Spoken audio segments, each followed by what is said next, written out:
This is a heavy metal and rock story by me and my son. One day I was walking down the street and I stepped in a puddle of mud. Lo and behold, my shoes got stained.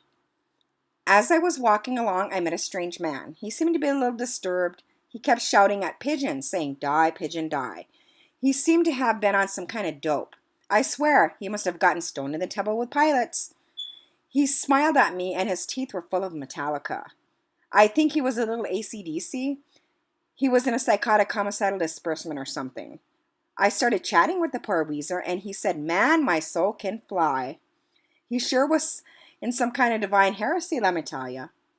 I asked him where he was from and his name. He replied, "Well, my name is Pink Floyd, and I'm from a small town called Aussie." I continued the conversation with him, but he kept pointing and said, "Look at the Gorguts." As I continued to chat with him, a chick said, "Hey, my name is Our Lady of Peace." I seemed to notice some kind of tool in her hand. I think she thought I was from some kind of hate breed because she said I could sure trigger the bloodshed.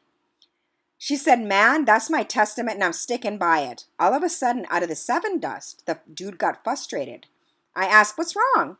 He said he's in a rage against the machine. He screamed in anger and said, "I'm putting it in a slip knot, having a Black Sabbath, and it's going down." The conversation I was having with him just continued to get a little weirder. I asked about their family. He said, "Well, I have one twisted sister, and she's deaf as a leopard." He also said she's full of poison and a little mushroom head.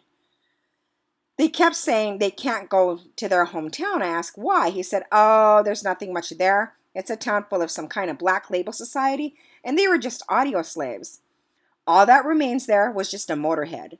I started to walk away, and things got even more bizarre. They started talking about a white zombie who was stuck in a coal chamber eating corn. I think these crazy folks were hallucinating. They said they seen a cannibal corpse that was a slayer that had caused Megadeth.